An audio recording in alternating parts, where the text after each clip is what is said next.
একটি গাছের পাতা আছে যেটা খেলে অথবা তা দিয়ে গোসল করলে আজীবনের জন্য আপনার অ্যালার্জি, চুলকানি সবকিছু ভালো হয়ে যাবে ইনশাআল্লাহ। এ কথা আমার নয়, এই গাছের কথা কোরআনে কারীমের মধ্যে স্বয়ং আল্লাহ পাক নিজে বলেছেন। সুবহানাল্লাহি ওয়া বিহামদিহি সুবহানাল্লাহিল আযীম। বিশ্বনবী সাল্লাল্লাহু আলাইহি ওয়াসাল্লামের লম্বা হাদিস আছে এই গাছের ব্যাপারে।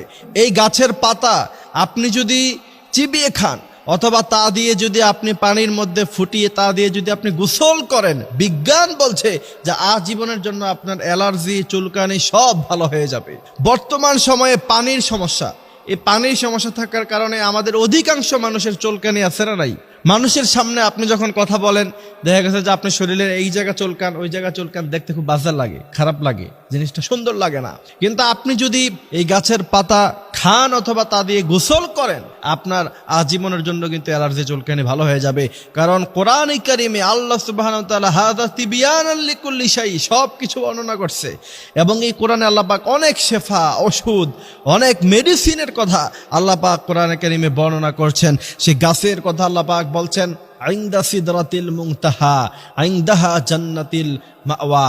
আকাশে আল্লাহ পাকের যে আরশ আযীম আছে সেখানে একটি গাছ আছে, সেই গাছের নাম হলো বরুই পাতা। ইনদা সিদরাতিল মুনতাহা, সেই গাছের নাম হলো বরুই গাছ।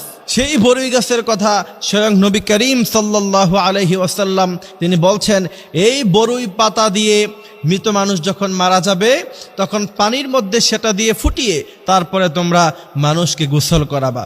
বিজ্ঞান গবেষণা করলো, এত বছর পরে, ১৫০০ বছর পরে গবেষকরা গবেষণা করে দেখলো যে পৃথিবীতে এত দামি দামি সাবান থাকতে, এত দামি দামি মেডিসিন থাকতে, পয়জন নষ্ট করতে পারে এত দামি দামি মেডিসিন আছে আমাদের কাছে, কিন্তু মুসলমানরা যখন মারা যায় তখন এরা বরুই পাতা দিয়ে গরম পানি ফুটিয়ে তারপরে গোসল করায়। তার কারণ কি? বরুই পাতা যখন গরম পানির মধ্যে দেয়া হয় অথবা পানির মধ্যখানে বরুই পাতা দিয়ে যখন তা ফুটানো হয়, তার মধ্য থেকে সমস্ত ব্যাকটেরিয়া, পলিউশন, ময়লা যা আছে সব দূর হয়ে যায় আর সেই পানিটা পরিষ্কার হয়ে যায়। এমনভাবে পরিষ্কার হয়, ফিল্টারিং করলে সেখান থেকে যেমন ময়লা পরিষ্কার হয়, এর চাইতে আরো ভালোভাবে পানির ভিতর থেকে ময়লা দূর হয়ে যায়, পানিটা পরিষ্কার হয়ে যায়। বিজ্ঞানরা অবাক হয়েছে, ১৫০০ বছর আগে ওই সময় প্রযুক্তি নাই, ইন্টারনেট নাই, গুগল নাই, কিচ্ছু নাই। ওই সময় মুহাম্মদ সাল্লাল্লাহু আলাইহি সাল্লাম কি করে এটা জানলেন যে বরুই পাতা পানির মধ্য দিয়ে ফুটালে সেই পানিটা একদম পরিষ্কার হয়ে যায়? এরা ইসলামের কাছে মাথাকে তারা নত করে দিয়েছে। এই জন্য সেই গাছের পাতা আপনি যদি চিবিয়ে সেটা রস খেতে পারেন অথবা তা দিয়ে ফুটিয়ে আপনি যদি গোসল করতে পারেন, তাহলে আপনার শরীরে যেই পলিউশন থাকার কারণে চুলকানি হয় অথবা অ্যালার্জি হয় সেটা কিন্তু ভালো হয়ে যাবে।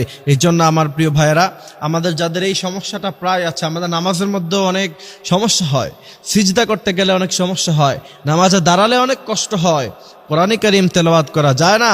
এই জন্য প্রিয় ভাইয়েরা আমার, আমরা এই সিস্টেমটা আমরা অবলম্বন করতে পারি। আল্লাহ সুবহানাহু ওয়া তাআলা আমাদেরকে বোঝার, মানার তৌফিক দান করুক। আমিন।